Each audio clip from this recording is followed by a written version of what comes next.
So for those who have been following me, I haven't been doing real estate webinar or seminar for a while. I have been busy with a bit of other things, but recently, I just go and look at the numbers. It's like, wow, cannot, I found something so excited myself. I said, cannot, must quickly come and share. That's why I put to that can, and we quickly put up this event together. So, long story short, of course, you all know that if you read the papers, you have seen, wow, now you have prices 2,000 per square feet. Wow, now you have HDB $1 million, so on and so forth. Okay, but the thing here is this: real estate market is inefficient market. Okay, so you don't mind me explaining a bit more, because this is quite critical. Okay, when a market is efficient, I always like to use the example of a hawker center. So let's say, for example, if hawker center sell chicken rice for $50, $50 chicken rice in hawker center, am I going to be successful or not? Yes or no? Can I just trouble someone to share on the chat? If I sell hawker center chicken rice for $50, am I going to be a very successful hawker? Not? Yes or no? Can I just get someone to share on the chat, please? So of course, okay, no. Thank you so much. Why too expensive? Then can someone tell me why is it too expensive, or what is a fair price for chicken rice in hawker center? What should be the fair price to pay for chicken rice in hawker center? Thank you so much. $4 max, $5 max. Okay, so everybody know about it. Okay, even if you don't know, you just go and compare the next store, you will know that, hey, I shouldn't be paying more than $5, $6 for a plate of chicken rice. Okay, so this is what we call a very efficient market. Okay, so this is what we call a very efficient market. Everybody know what is the fair price. Okay, everybody knows it's a fair price. And because if it's a very efficient market, it's very hard for you to what do you call that, overpay for your price, because once you know it's $10, you know it's expensive, you wouldn't buy, no matter how nice it is. Then it's also very hard to find undervalued chicken rice. It's like, hey, if I can sell for $5, why I sell for $2? Okay, correct. So it's a very efficient market. Now, property market is not like that. Okay, property market is not like that. Okay, it's what we call an inefficient market, whereby it's very hard to determine what is the fair price. What is the fair price? I still remember this. I actually brought some Chinese friends to Sentosa. Okay, brought some Chinese friends to Sentosa and look at some of the houses there. Okay, the houses there, I say each of them cost about 20 million. Okay, so to us, it's actually very expensive. It's like, wow, 20 million for a house. To a lot of Singaporeans, me included, it's actually very expensive. But my Chinese friends, and they are not really, they're seriously not bragging. The first reaction they actually say was, is it haunted? How come sell so cheap? Okay, they're seriously not bragging, because the same area, same location in Beijing, it easily costs like 5 times more. Okay, so it's like, hey, to us it's expensive, to them it's cheap. So in that sense, this market, the real estate market, is inefficient. Okay, so what happened in the inefficient market? Then there's a lot of mispricing. Like, for example, yes, today we have $1 million HDB, we have 2,000 square feet. Okay, whether is it too expensive or not? Okay, unfortunately today I'm not here to go and prove. But okay, under this kind of environment whereby you have a lot of properties skyrocketed, do we still have a lot of properties that are sort of affordable, okay, sort of undervalued? Not a lot of them. Okay, a lot. Okay, don't think that like now all the prices are expensive. Every price is expensive. All the prices are expensive. No, don't think so. You still can find a lot, very nice property here. Like for example, okay, help me here. Just to let me prove that point. If let's say, for example, you want to buy a 4-bedroom, 4-bedroom condo. 4-bedroom condo, resale, of course, 4-bedroom condo resale. Roughly, what should be the budget you should be thinking of? Okay, regardless of the location. Okay. If let's say you're looking for 4-bedroom condo resale, of course, what kind of budget you should be prepared? Okay, 1.5 to 1.8. Thank you so much. Okay, 4-bedroom, so easily about 1,004 square feet. Okay, 1,004 square feet. Okay, I got one for 1.5, 1.8. Maybe just I wait for one more reply. 4-bedroom condo, what should be kind of budget you should be looking at? Anyone can help me here? Maybe just one more, 1.7. Okay, so do you know that today you still can get 4-bedroom condo, of course, resale, okay, 1.3, 1.4. Okay, it's actually still possible to find. So under this kind of environment whereby you have properties, wow, so expensive, if you still can find this kind of thing, is it undervalued? Okay, so of course I done my tabletop study. I saw my tabletop study and I look at all the figures like, wow, this could be interesting. Okay, this is why we actually come together today. So just to give a very good overview of what we're trying to do here. Quick introduction to myself. If you are meeting me for the first time, really thank you so much for spending your precious Friday evening with me. My name is Emin. CFA stands for Chartered Financial Analyst. Is basically investment designation globally recognized. So I have actually through this program more or less make myself an analyst. Like to look at numbers, like to look at what is cheap or expensive.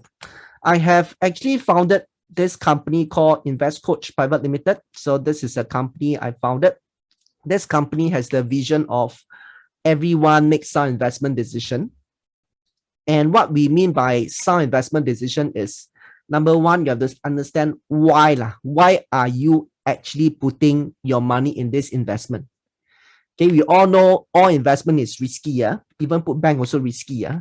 So why you want to take the risk? Why you actually want to invest? Okay, and of course, after understanding why, you have to know how this instrument exactly make money for you. Okay, I always like to use the example of crypto. There are people that invest in crypto, then I ask them what is blockchain. That means I ask them what is blockchain and they don't know anything. That means these people are gambler, they're not investing. Shouldn't do that. But if you tell me that you invest in crypto, you can explain to me projects, you can explain to me white paper, you can explain to me blockchain, then of course, yes, crypto is the investment for you. Okay, so how and why? And that's how I actually started this company. Why I started this company, and of course, I have been trying to spread my knowledge, my words, pull partners, people together, and really do that over the past 11 years. So I am also a regional investment speaker. Interestingly, during the COVID period, in fact, I have more overseas assignment. Okay, ironies of life. And of course, some of you actually know me from the SGX Academy. Okay, so today I have Ken with me. I'll get Ken to introduce himself, but I just want to say this. I'm quite sure you all know there is, I think, tens of thousands of agents out there. And I could have chosen anybody. So why I actually chose Ken is not because he's handsome. I know he's quite handsome. But also we actually share the same ethics. Share the same vision. Okay, not here to make money quick, but really help people make sound investment decisions. So the people I work with, sometimes they can actually tell you, please don't buy property. Property is not for you, even though he's he's an agent himself. And that's what I like to work with. So with that, Ken, can you just share a bit of yourself, please, Ken? Sure. Thanks, Emin. Wow, I don't know whether it's a compliment or yeah. So as you can see here, I'm a property profession since about 2011, so about 10 years now. I'm pretty much still enjoy what I do. What else I do also? I'm also a son, a husband, and a father, and a role model for my coming to 3 years son. And because of my son, it triggers me, inspires me to have this called Mom Dad's Homes. It's a website, you can check it out, Mom Dad's Home, and to combine parenthood and property together. So I put some of my thoughts inside there.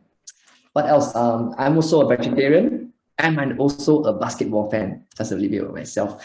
So now I believe how best can I serve people is, to provide a few quality choices and then help you gain confidence to pick the right one for you and your family.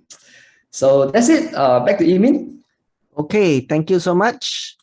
Okay, the last admin note please take note, I am here on education purpose. I'm here to share the numbers that I put up together. Okay, whatever I actually say today, I'm actually not giving any recommendations. I'm not saying that, well, what is best, so on and so forth. If I actually do mention any property names, it's just to illustrate the process. Okay, so please take note. Like I always like to say, make money, be happy. Lose money, don't scold us. Okay, so with that, I'm actually going to dive straight into the main content for today. So I actually split today's sharing into two main parts. So part one, I'm actually going to invite Ken to actually share more about the market numbers. Okay, I'm quite sure you all know, yes, market has went up, prices has gone up. So what do we mean by that in actual facts and figures? Okay, and I'm so glad that Ken also is going to shed some light as to whether, hey, is this crazy? Is the prices going to move up even further? So of course I leave it to Ken. That's part one. And the other part I really want to address here is this. Okay, I realize that, wow, a lot of people get excited over property. But when I ask them, hey, why you buy? If it's for investment, there's actually so many different instruments out there. Why you actually want to buy property? And after a lot of discussions, I realized that, hey, property may not be the most suitable instrument for you, or either that they may not have done the necessary due diligence. So I think that is important. So again, I just want to reiterate that point after Ken has actually do its sharing. So with that, I will just hand over the stage to Ken. Ken, all yours. Thank you so much. Okay. All right. Thanks, Emin. Hi, good evening, everyone. Again, I'm so excited to share some of the insights that we have found. And perhaps some of you may be happy after that to know that probably you are in the right side of the market. Now, how I would prefer to do this is this. I have a device set up beside me, another device. So I'm able to see the Facebook chat and also the Zoom chat. So any point of time starting from now, if you have any questions or comments, you can just type it in. I just really hope to connect with you and make the evening enjoyable for both of us, right? So just any point of time, just type something, and I should be able to see it, okay, unless my device fails me. Now, before I start, I want to ask a question for all of you. Now, for those of you who have already bought a house, and if those of you have not, you can relate to someone you know. Now, the question to ask you is, remember the time when you actually bought that property. At that time, right, how was the market like? Was it perfect, or is there some not so good pointers that you have to be cautious about? Let's take a moment to recall that experience. Now, the reason I ask is because is that possible to have a perfect market? Yeah, in my opinion, it is very difficult. Because why? When we say there's a market, there's always buyers and sellers, and you know that these two are opposing forces. But this is also something good, because when this happens, we will have something to be cautious about. At the same time, we will have opportunities that is lying around, and it just depends on where you are and is it suitable for you. So today, my presentation would be geared towards where are the opportunities. Okay, and I believe that if we were to be focusing on the positive reinforcements, we want, instead of falling into the fear trap, we are very clear. You can see clearer where are all the opportunities. All right, so this is how it going to be. Now, I'm going to start some slides here. So as usual, I think we have some usual disclaimer, but I think just now Emin had went through already. I'm just going to skip that. But yes, just remember that we will be touching on some specific properties, but it's really not an investment tips or what is because of I believe if we give some real life context to you, you would be able to absorb the point better. So that's the purpose. Now shall we first talk about HDB? Now I want to ask you, how is the HDB market? Just based on your feel or what you think, if you think that the HDB market is doing good, can you type a 1? And if the HDB market is not doing so good, if you feel, can you type a 2? All right. Yeah, just maybe you can put in the chat box or the Facebook chat. Yeah. Oh, Connie has a question. What is the website? The website was Mom Dad's Home. So mommy, daddy, and then homes. So you can go for momdadhomes.com. Thank you. Thank you for asking. Yeah. So a lot of people think, oh, there's 2, there's a lot of 1 here. Yes, a lot of people thinking that is a good market. Now, it's very important that I can ask this question because to me, I've been looking at the market every day. It's pretty obvious to me, and I just want to know how you all feel on the other side of the end. Now let's look at the HDB market here. Wait. Sorry. Okay, good. So if you are interested in details, you can look on the right side of the blue color box. If you are looking into the details, bear in mind the this year Q2 is fresh estimates, but you can see from the chart itself, it's pretty self-explanatory. Over here, let me just try to point to you. I think you can see my cursor, right? Yeah. No, it's not able to see. Okay, let me help. Can see your cursor. Yeah. Oh, that's great. Okay, I need to go back. Yeah. So over here, it's just pointing up. Now the next question here is this: if do you think it's sustainable? And it's a very important question to ask yourself, right? First is this: if it is sustainable, then yes, then you can carry on, hold in, sellers may want to hold in and buyers will think a certain way. But if you think it's not sustainable, and if you're holding on to a property, is this the market to take advantage of? As you can see, there are people who, the market has been hot, as you feel and you think also, people are actually taking advantage of this, HDB prices and trying to liquidate their properties and upgrade at this current market. So this is about HDB, and of course, this is just one of the many news out there. Every day my news feed are like all of these 1 million houses, and yeah, this is just one of many. I just want to put it here, so to just let you all know that there's a lot of HDB crossing 1 million profit, 1 million mark now. And are they buying very high, or what is going on? I mean, are they all thinking that is the value is there, or what? But what I want to share with you is this: is that unlike price, okay, where we can logically deduce whether it's a high price or low price, value on the other hand is very subjective. To some people it could be prioritized would be near to my parents, near to town or space, or actually there are more. So it's actually very subjective, and I will feel that it really depends on yourself. How do you prioritize what is important for you? Okay, so that is the reason why we're seeing more and more 1 million properties, HDB out there. Now let's talk about private property.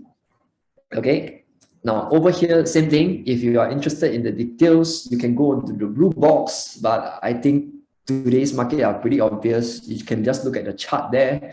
You can already see that visually everything is pointing up. We are actually setting record highs.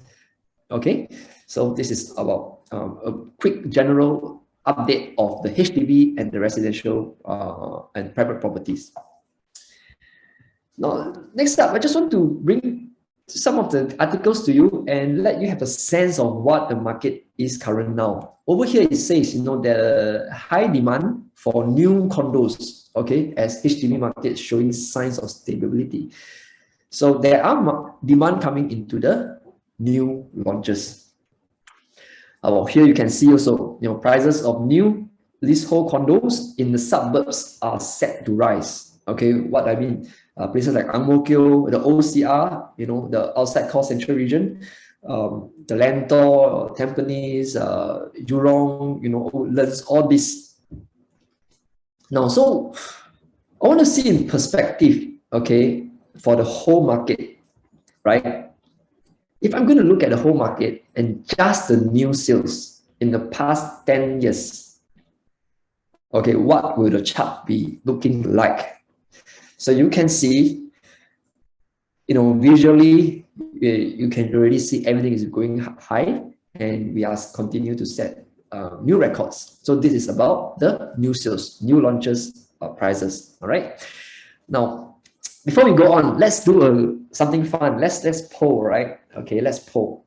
What are we going to poll? Okay, are you a more growth person, or are you a more value person? Meaning, if you feel that you are prioritizing more on growth, can you put a G? And then if you think that you're prioritizing more on value, you can put a V on the chat. Okay, so let's be fair. Let's have some definitions of what growth and value means.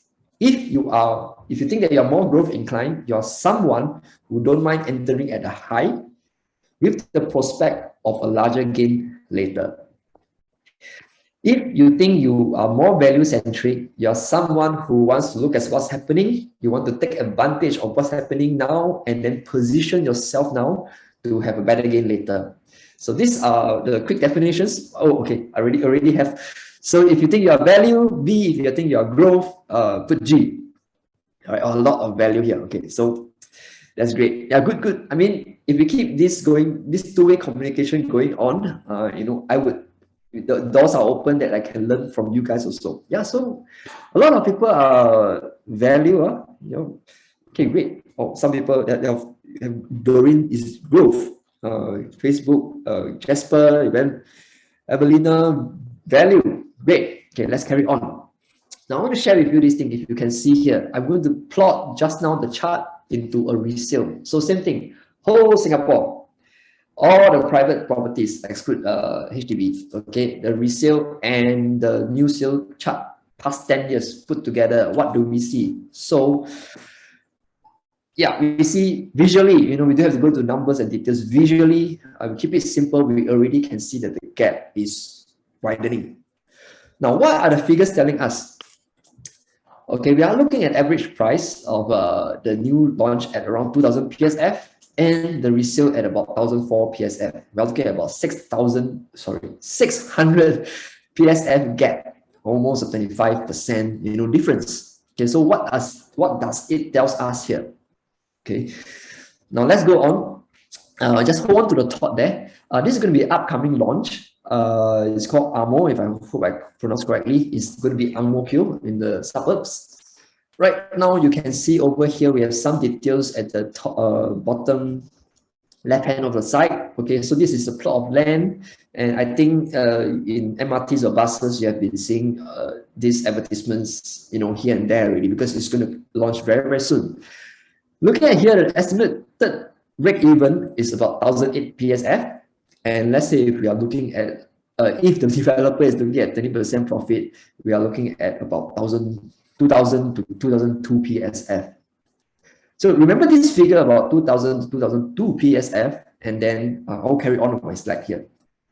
Now, how about the movements in the same area? So Ang Mo Kio is in District 20. Let's look at the resale movements in District 20. So you can see here, the average price in this resale here, we are looking at 1,005 PSF. Now, can any one of you able to remember what is the upcoming launch going to be at what kind of PSF? Can you remember the figure? Yeah, I could help you guys. I'm going to go back.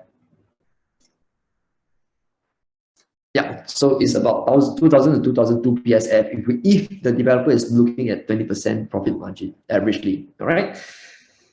Okay, so I carry on here. So what is resale showing us? As we can see just now, the graph and so on, we have the PSF gap is enlarging for the new sale and the resale. Okay, What else? Okay, that means due to the ABSD, okay, we have more resale choices now. Okay, as a buyer now looking at the resale, what is advantage for you now is that there are more choices for you to look at. Okay, the reason is because the sellers are more inclined to sell because they do not want to incur the ABSD. All right, so this is something that is interesting, that is compared to previous market or previous market where ABSD is not a huge concern. Now, at the same time, more choices means you are able to have a chance to get really good units, but at the same time that people would also want to quickly get the good unit also. So there's a little bit of competition there. Just take note there, but it's better than you have nothing to choose at all. At the same time, what we want to take note here is that the supply is also decreasing because more and more people starting to buy and acquire their assets in this market, and the supply are also decreasingly faster. It's also decreasing faster. But one thing interesting is that maybe around the end of the year to maybe next year, we will have a lot of units going to be TOP. Okay, so we are looking in this market now, is called a sub-sale, where if you want something new, but at the same time you do not want like to wait very long, this is what you can look at. Okay, and it will be coming up more and more this and next year. Okay, so this is something to look out for. Now, just now I said the supply is going down, and this is a chart from URA stating that the unsold units in the pipeline.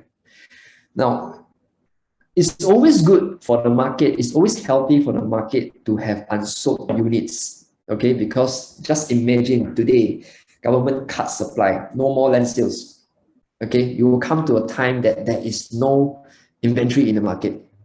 Then we'll go into an extreme situation where supply is super low, and then it will affect the next market cycle where no supply, very low supply, and then the prices will be very hard to control. So it's always very good to have some inventory left over in any point of time. But as you can see, since 2019 all the way to the first quarter this year, the supply has been decreasing. But at the same time, every time there are new launches coming up also. So are there enough supply? This is a question to take note. Now, I chose this article. There are a lot of articles recently, but I think it sums up for us. Okay, what does it sums up? Let's look at the red box. Okay, demand for properties in the CCR, Core Central Region, has benefit from the opening of borders. So, generally opening up borders, buyers are coming back. At the same time, we also have, individuals coming in to look around Asia, despite the ABSD. Okay, and lastly, we are looking at here, because of all the rising land price and construction expenses, it's unlikely that developers would be able to lower their price. So this is one thing to show us also, new launches are also going higher. Okay. Now, that said, I want to share something on the interest rates and also the property price, because this has been, a lot of people asking me about interest rates and how we're going to win this market. So when we put a chart on top, is a chart of Singapore overnight rate average, the interest rates, the bank interest rates, and below is the private property price index. Now, when we put two charts side by side like that, one thing we want to see for ourselves is this. Is there a correlation between these two? Now, let's see. Okay. In 2005, 2006, interest rates are high. What happens to the property price? Eventually, property price start to increase. And what about 2017 and 2018? The interest rate increase, and then the price also eventually increase. Then of course, then 2020 is the circuit breaker. That one is one-off. Now, then is it means that every time interest rate increase, the property price will increase? Is it that simple? Okay, Then we look at here. Over here, the interest rate, it did increase a bit, but the prices are, I'm not sure, maybe towards a bit later, something happened. Is it really because of the interest rate, or is it because of some other factors? Yeah, so if it is that simple, then is it true that, okay, interest rate go up, I should buy a property? Is it that simple or not? Yeah, if it's that simple, then actually you don't need us, right? We don't need us to do so. You just interest rate go up, just go and buy. Okay, but there are many factors that comes in that we need to analyze all of them. So the question is here: in the high interest rate periods, right? Are there buyers who lose money, and are there buyers who profited as well? So this is something we want to ask ourselves. Same question, in the low interest rate market, right? Are there buyers who lose money, and are there buyers who profited as well? Now, so this is something to ask yourself. But for me, I would say, looking around the market, I would say that, we would see both sides of the buyers at any market. So now, is interest rate something that we want to over focus? If it's not, what should we focus on? The question here is selection important? Okay, to answer this question, I need to give you some context. Okay, now supposing there are two buyers, right? One, both of them bought at the same time, and they are going to sell at the same time within the same project. Okay, bear in mind that the units, that that's not possible to have two units of the two similar units in a physical building. So what do you think? Will both of them profit? If you think they will profit, you put a 1. If you think that they will not profit, the 1 will profit, 1 will not profit, you can put a 2. All right, let's put it in the chat box. Yeah. Okay, Edwin said 2. Yeah. What else? Who else? Any more? What do you all think? Now, if you keep this two-way conversation going, right, I'll be enjoying also. At the same time, I can also learn from you also. Can we have some more? What is your opinion? Both buyers, both bought at the same time and going to sell at the same time. Will they both profit? Yeah, Julian said 2. Thank you so much. Yeah. Now let's look at some numbers here. Okay, wow, 2. Yeah, a lot of people are thinking, yes, you're right. Okay, it's a very logical question. Ken, you're stating the obvious. Okay, I'm going to show you something here. Okay, this is Flow Residence in Punggol, OCR, suburbs area. And we have this unit here, 1228. Okay, and let's look at that. He bought at 2012 and he sold at 2021. Okay, and that is a negative of 94,000. Let's look at another buyer.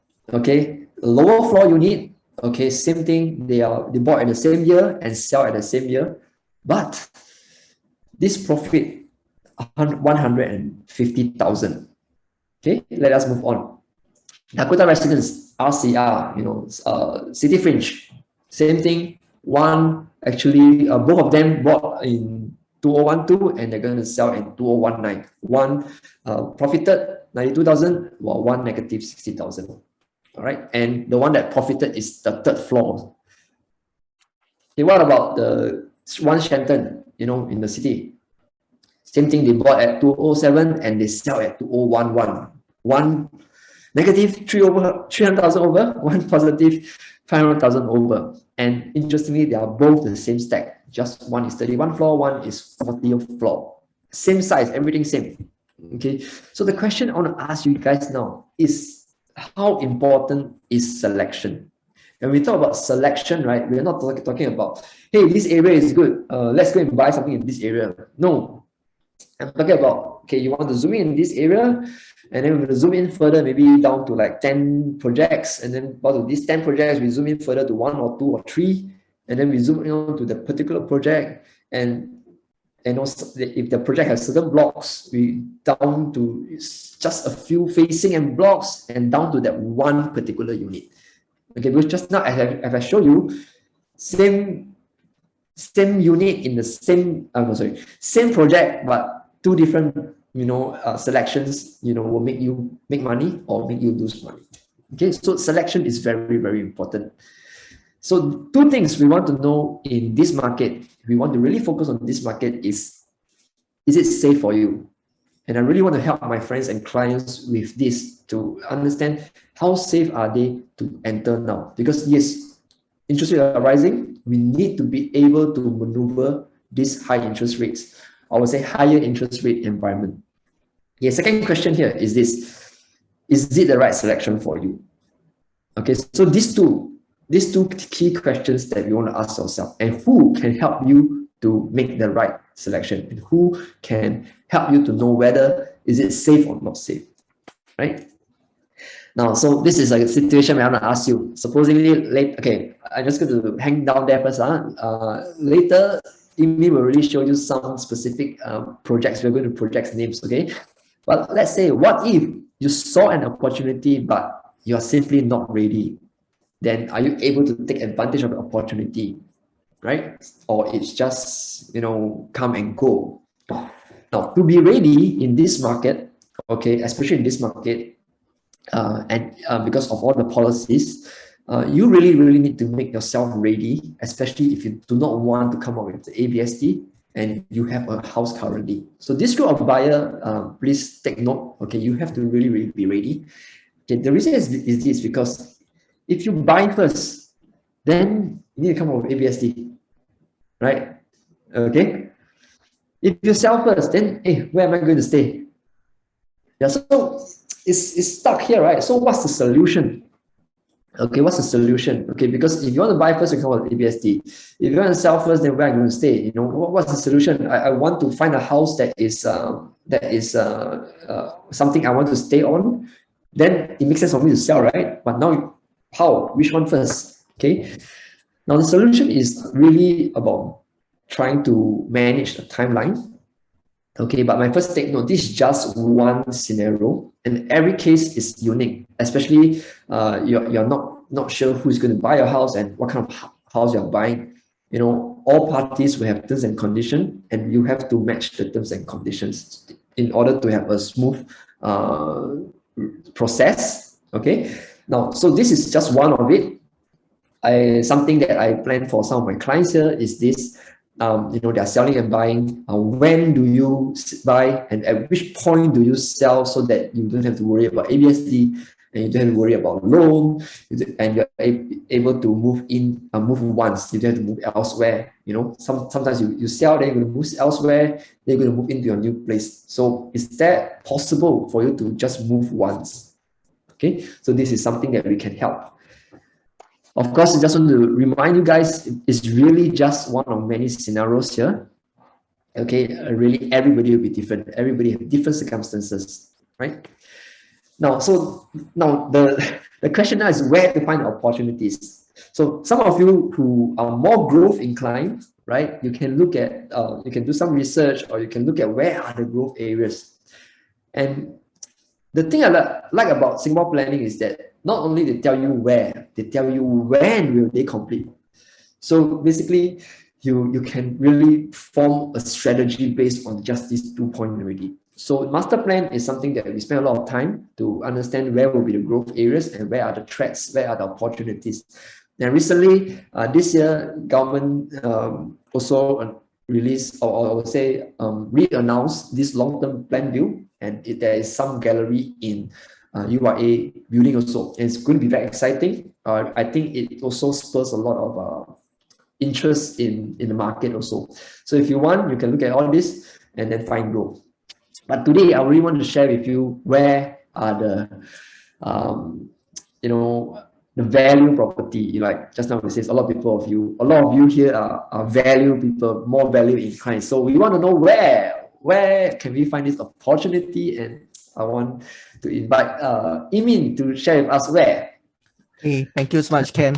Okay, good. I think we shouldn't keep you all hanging already. Okay, so now it's time to actually give you the actual names, or what are some of the things that we actually found out that really excite us, and which I believe will excite you as well. Okay, so let me just pull up my slides. Okay, I just want to give you some context here. So number one, again, I don't think this is news anymore. Woodland Pasir Ris, C $1 million flats. So now flats in places like Woodland, in Pasir Ris already surpass 1 million. Can I ask you this question? Okay, I'm talking about a decent, let's say 3-bedroom size condo. So given that now HDB 1 million in this area, let's say a condo, 3-bedroom in such an area selling at 1.1, 1.2, is it considered cheap or expensive given that this has actually happened? Can I get your opinion, please?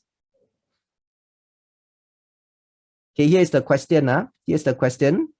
With HDB in this area selling for above 1 million, and if let's say I have condo also in similar areas, OCR, okay, decent size, 3-bedroom, selling for 1.1, 1.2, cheap or expensive?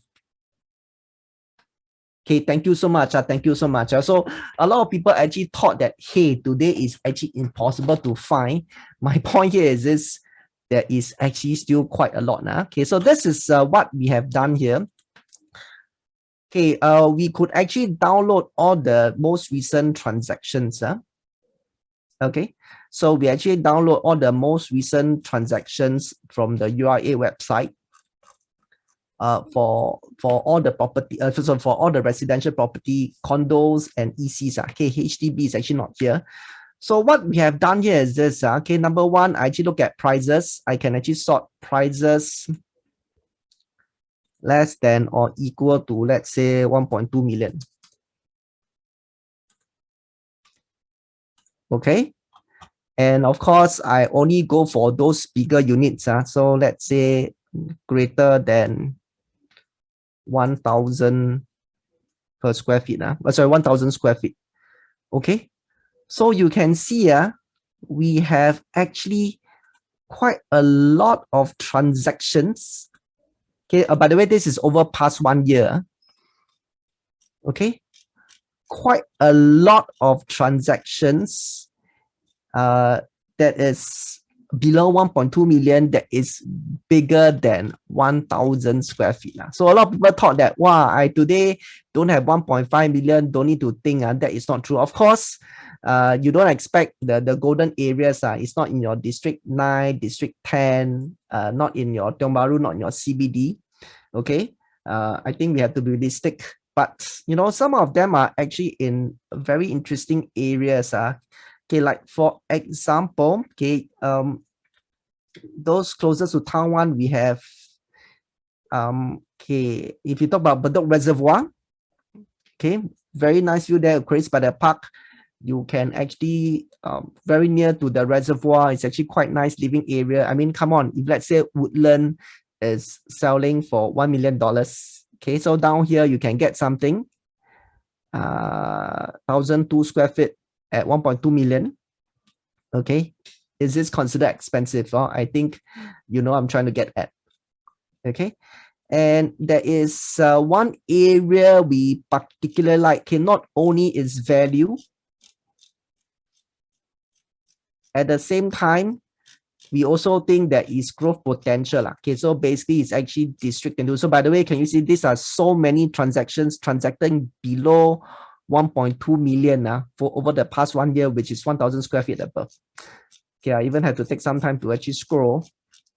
Okay, so there's actually one particular area we think that not only do they have value but also growth. Okay, Jurong area, can you see? Even for Jurong area, okay, we can actually find condos 1.2 area, and Jurong is going to be our second CBD. And you know, places like Caspian. Ken, you want to talk a bit about Caspian? I heard they just done a transaction there or something like that. Showing some houses around there. Yeah. So Caspian, I think if you can look at the map, right, it's pretty close to the MRT, and I would think that is. I mean, look at it near MRT. I think with this price, what do you think? I think I don't want to say so much, but I would say it's quite something that sticks out when both of us look at this this chart, right? Okay, so thank you so much. Also, please don't think that wow, today everywhere is expensive. Today, you know, wow, don't even think of properties. So these are real transactions. Of course, okay, this is for past 1 year. The price is currently moving, and these are historical. But my point here is this: if let's say now, okay, based on this data, let's say I look at the Fed, you can get something like 1.1. So I'm quite sure. Okay, I wouldn't say quite sure. Okay, that's not a way to use. But I think 1.2 probably you still can get, and it's actually still quite okay in that sense. Also, understand what we're trying to get at here. So, number one here is this: don't think that every property in Singapore now is expensive. Okay, so don't think it's not happening. Okay, and number two, the point I want to put as here is this: okay, whether $1 million HDB expensive or not, I don't know. Okay, as just now, Ken has mentioned, okay, we actually perceive value differently. Okay, I'm not saying that $1 million HDB expensive, but what we're trying to say here is this: based on this current trend, okay, even HDB can go 1 million. Today, if you can get a decent size condo close to 1 million, I think is quite a good buy. Okay, or either that, put it this way, I'm quite sure we know that the private property prices by right cannot fall below HDB. It doesn't make sense, right? So I think if you buy at this price, okay, I'm quite sure you have quite good support. Quite good support. So by the way, I just want to clear one myth. So some people actually thought that it's only 1 or 2 HDB that's above 1 million. There is actually this analyst, okay, he sort of like predict how many $1 million HDB transactions going to have for this year. Anybody want to guess what is that number? Okay, so let me ask the question again. It's predicted how many $1 million HDB is going to be transacted this year. Okay, it's a prediction. It's a prediction. Anybody want to, 50, 88, more, it's actually more than that. Okay, it's actually 300. 300. So it's no longer whereby HDB 1 million is like one off or there's 1 or 2 crazy guy. No. So we're actually expecting about 300 transactions this year. And yet you still can see these kind of prices. Okay. So in fact, if you ask me now, it's actually a very good time to actually start looking at this property before the prices start moving. Of course, my view is that, after a while, people say, cannot be lah. HDB already this price, condos this price cannot be. I got a feeling they will get moved up very soon. So I think it's time to pay attention. But of course, please, I think Ken put a very good point just now. Selection is key. Okay, selection is key. And again, coupled with what I say, it doesn't mean that, if the whole world price move up, your condo, the price will move up. So sometimes there are just some condos, the price don't move up. So you also don't step into that pitfall. Okay, we are just saying that, hey, such opportunities are available. Okay, so I hope you all get my point. If not, please feel free to ask questions, feel free to discuss. Like I said, we are here to share all this information. Okay, unfortunately, I don't have time to show you more, but look, these are so many transactions. Like what I mentioned just now here is this: I just put 1.2 million, less than 1.2 million, 1,000 square feet and above, and look at how many transactions we actually have. Okay, so these are all the transactions that we actually have over the past 1 year. So don't think that everything is outreach right now. Okay, now the other thing that I wish to actually demonstrate here is this in detail. You have new launch even in OCR. Okay, by the way, for those who don't know what OCR means outside core region. So you have RCR, you have OCR, you have CCR. Okay, CCR basically is the central. Central, you're talking about Raffles Place, you're talking about District 9, River Valley, Orchard, so on and so forth. Okay, then after that, you're talking about RCR, you're talking about places like, for example, Tiong Bahru, talking about Newton area, okay, Bukit Timah, so on and so forth. And OCR is really an outskirt, so places like Pasir Ris, Ang Mo Kio, okay, Yishun, Tampines, so on and so forth.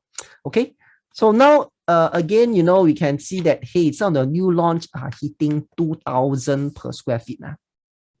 Okay, Pasir Ris, I'm quite sure you all know where it is. We always like to joke, Pasir Ris used to be farms. I think in my father's time, it's actually still farms, pig farms area.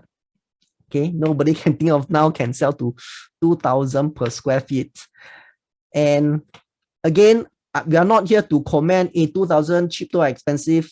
I think we are not here to actually say that.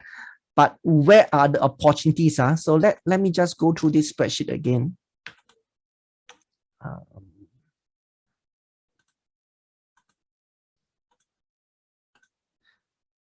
Okay, so let's look at District 20. Yeah.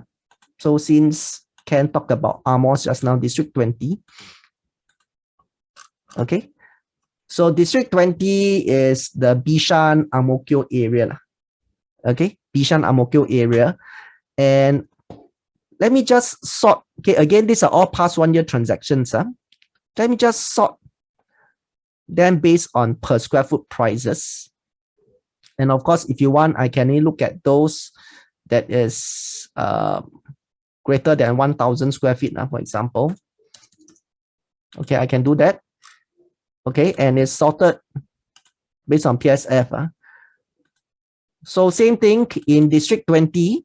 Okay, we are talking about places like Bishan, Shunfu, as you can see here, Ang Mo Kio. You have condos 1,008, 1,009. Obviously, these are the new launch. Okay, new launch. But then, same area, look. We have condos selling at 1,004 per square feet, 1,003 per square feet, 1,002 per square feet. Okay, 1,001 per square feet.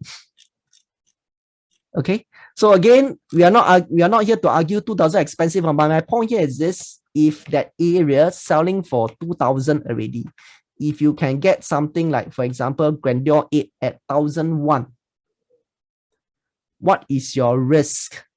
Is it likely that you get cheap or expensive? Oh, I think you know what I'm trying to get at. So again, Ken, can I just get your opinion on Grandeur 8? How do you actually find that project? I think it's quite a popular. Okay, let's. I think it's quite a decent project. Some of my clients are quite like that because it's a bigger landscape. I think nowadays, the trend of what buyers like is they want to have more facilities and more landscape. So if the project gives them this, I think in the longer run, it will still stay its value. Yeah. Thank you so much. So think about this. Let's say you buy something, okay, 1.2, 1.3, okay, in Ang Mo Kio, whereby the HDB already 1 million, okay, whereby condos and everything hit to 2,000 per square feet, while this one 1,001. So do you think that you are actually buying at value or not, or what is the risk level? I also hope you know what I'm trying to get at. I seriously, I have actually been looking at the numbers for so many years. I think for those who know me, I've started doing this analysis, I think since longer. In fact, when I was still working for people, I actually started doing this kind of analysis. I have actually never seen such gap, such huge gap. Okay, number one, now we see huge gap. Number two, now you have the HDB to come and support. So in fact, I'm thinking this is a very interesting time, and that got me quite excited now. Okay, to actually share all this information. Okay, great. Okay, there are some questions, so give us some time. We probably just want to cover the last part. Let me just cover my last part before we actually address all the questions.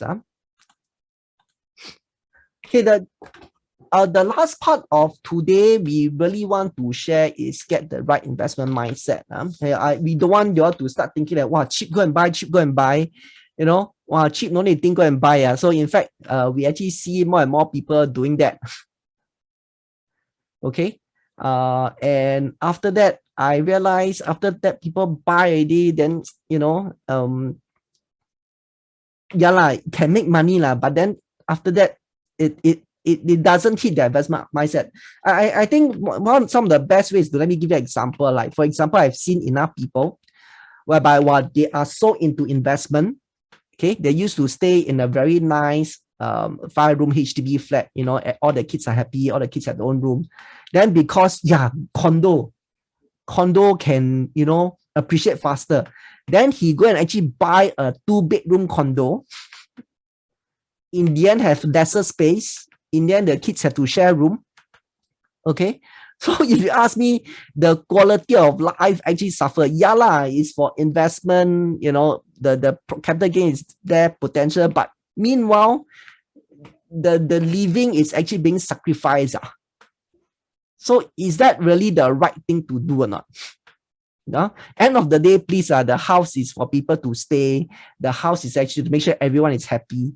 Then just because of investment, okay, you make all your family members unhappy. So is that the right thing to do? Okay.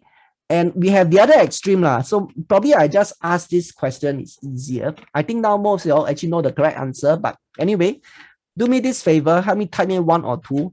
So let's say you are newlywed. Okay, you're newlywed, just both of you. And affordability is not issue. So which one will you choose?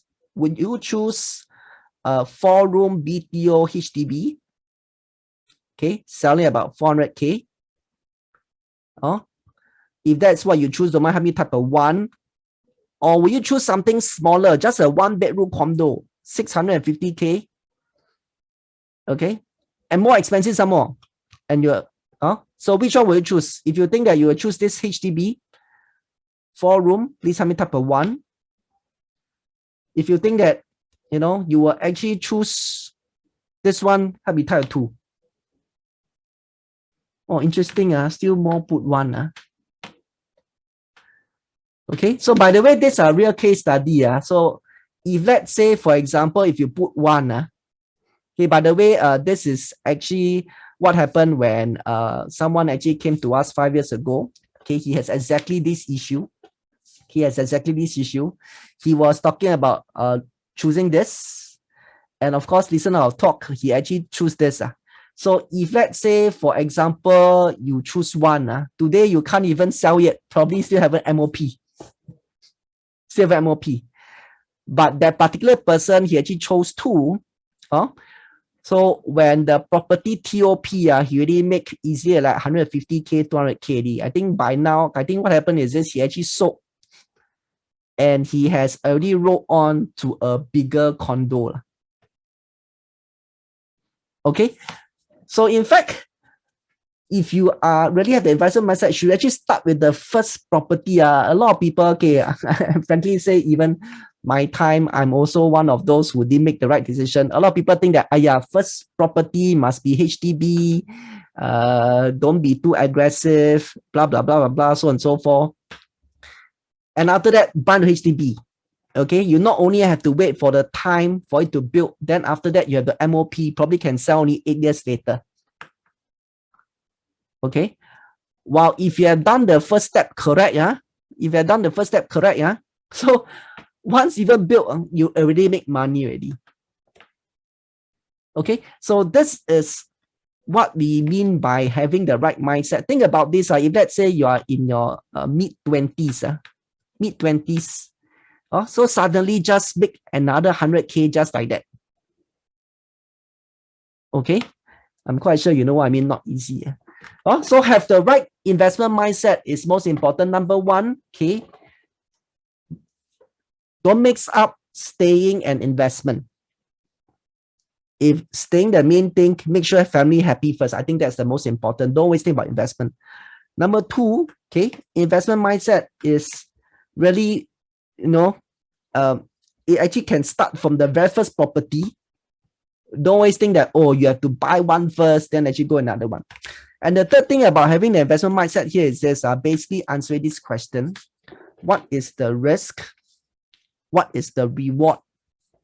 And does the reward justify the risk?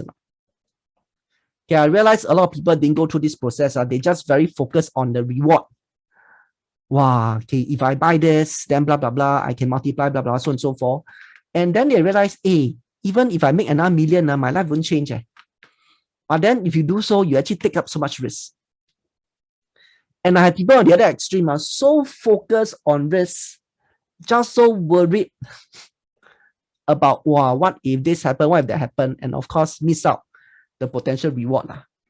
Okay, so again, this is a real case. Let me just share a few stories. Mr. and Mrs. Tan, of course, we have changed the name. Both working, combined income of 12,000, own a 4-room HDB flat in Bukit Merah, 600,000 fully paid. They have calculated they actually need $1 million for retirement, and they worry about job security and cannot service mortgage. So I think this is quite a standard profile. So in fact, this couple, they actually came to us and said, hey, look, I have this objective. This is what I have. And they are thinking of using property to achieve their objective. So we actually did this risk and reward analysis for them, and of course eventually they have to make their decision. So we actually look at the risk for them first. Number one, would it be too much for them financially? Okay, so let's say for example they buy a 1.2 million resale property, deposit 25%. Okay, that is 12,000. And in fact, the funny thing here is this: after they actually upgraded, right, they are more cash rich. Because now what they have here is this: the 600,000 is actually stuck in the HDB. So if they sell the HDB, go and upgrade to a condo, okay, the funny thing is they're actually more cash rich, even though they buy something more expensive. They actually release CPF cash about 300,000. Okay, so we actually explain to them, of course, they have to take up $900,000 loan. Okay, like I said, this is a real case. We actually use the interest rate at that point in time. Based on the interest at that point in time, their monthly payment is actually about 4,000. 4,000. Okay, number one, this is one risk assessment we do for them. Basically, we believe that the mortgage payment should not be more than 40%. Okay, should not be more than 40% of their income. Okay, so in this case, can someone remember their income not? Can someone remember what is the income for this couple? Can I get some help here? 12,000. Thank you so much. So 40%, 4,008.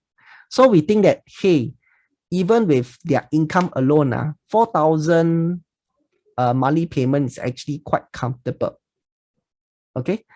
But then, don't forget, they actually have 300,000 cash release.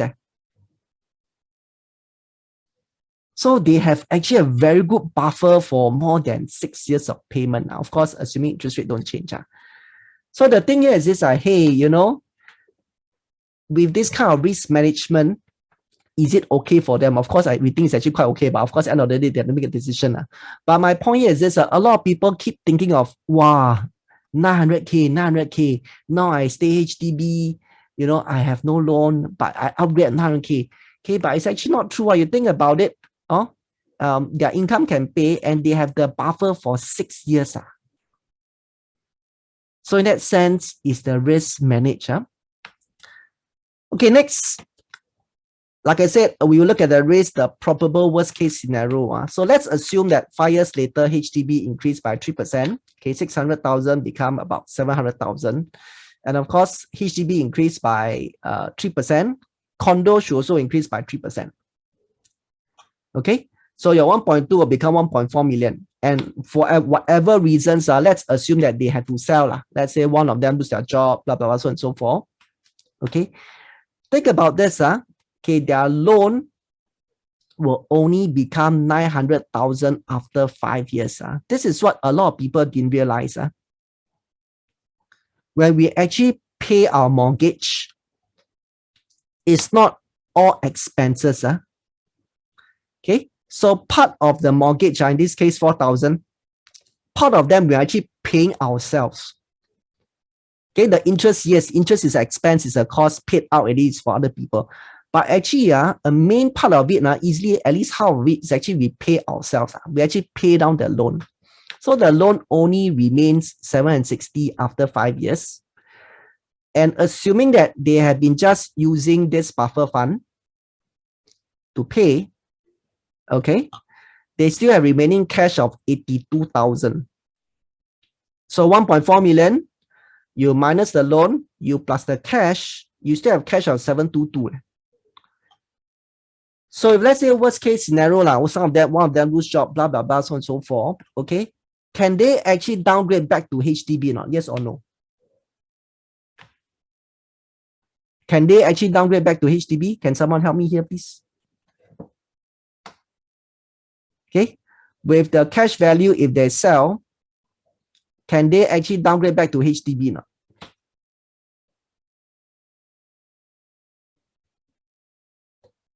Thank you so much. They could actually do so.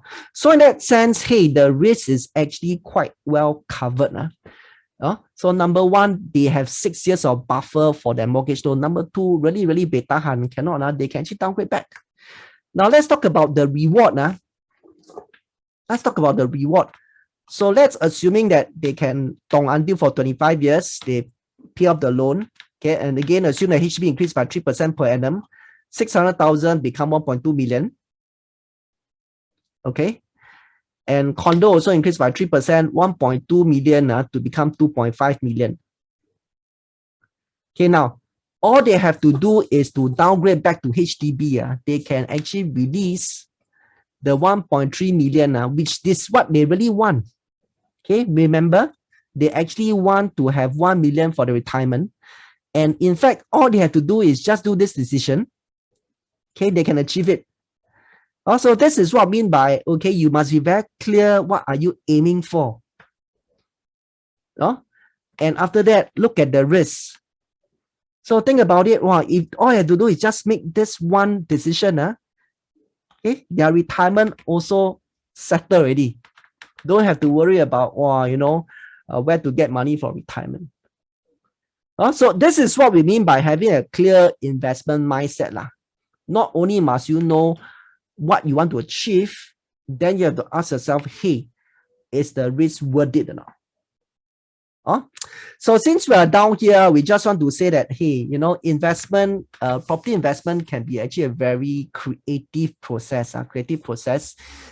This is what we advise this couple further. Now, so as we mentioned just now, they actually released cash of $300,000. $300,000. And actually with proper planning, they may not even need to use cash to top up to service the mortgage. So let's say, for example, they can actually generate a dividend of 6%, okay, by buying REITs or whatever. This 12,000 can actually hit about 1,500. And the mortgage payment of 4,000, okay, that means remaining 2,500, 4,000 minus 1,500, 2,500. That one can actually come out from their CPF. So basically, this couple can actually, is possible. Of course, I'm not saying it's definitely will happen. It's actually possible for them to upgrade. Okay. Then after that, no need to use cash income to pay for the mortgage. So it's actually possible with the proper planning. So hopefully more people have this investment mindset. Don't just think that buy property is just, choose the right property, then that's it, buy, then forget it, then pray hard that the price will go up. No. So in fact, with proper planning, a lot of very interesting can happen. Okay. Yes, we will go to the Q&A session very soon. Thank you so much for all the questions. Yes, I see a lot of questions coming in. We will address them. But before we do so, we just want to say here is this. Yes, today you have received more information. There is actually two things that we actually want to address. Number one here is this. Everyone is different. No one size fits all. So really hope that we actually get a chance to customize the solution for you. So end of the day, we have different investment objectives, different stages in life, different resources. Whatever we actually share today, okay, may be suitable for you, maybe not. So myself and Ken, we have actually done consulting to a lot of people, but interestingly, the solutions can be quite different. So we really like to actually meet up with you for chats, especially if you are keen to do your next move, okay? And let us help you to do proper planning. Okay, you'll be surprised, after our planning, you can actually see different things. So this is what we actually have in mind. We're actually thinking of a face-to-face session. Okay, like actually see here, it's just for a very small group. Okay, maximum of 15 packs. Whereby in this session, we will actually do case studies of different investment objectives. So let's say, for example, if you actually want to use for free for a retirement, if you are thinking of being a multiple property owner, want to own 2-3 properties, you are there for wealth retention, okay, or you want quick capital gain. So what are some of the solutions? Also, we can just share directly speaking. And of course, when you are there, we ask you for objective, then we can become more specific. What are some solutions? And at the same time, in these sessions, we were actually there to, do the Excel spreadsheets exercise based on your requirement. So just now, I do it very generic. So let's say, for example, you only like certain areas. Okay, we can actually do exactly, and after that, pinpoint the exact property. And of course, Ken will be there. So once you know the property, Ken will actually have some professional tool to see that, hey, is there any units available for sale? And we can even do things like comparison for you. So if you're looking for something in District 22, for example, okay, we can actually go and pull out all the projects in District 22 and see, hey, is that the best one for you? So we actually like to do this for you so that, we make sure that you get the customized solutions. And of course, solutions without actions, you still don't convert into returns. Then of course, if you want to take actions, then we can also be there to help you to do so. Okay, so this is the face-to-face session that we actually like to run. Hopefully, we can help more people to make sound investment decision. Don't just buy because everyone's buying. I have heard enough stories. I heard of this couple went jogging, then just want to have some aircon, went into a showroom and almost paid 1.7 million for a project.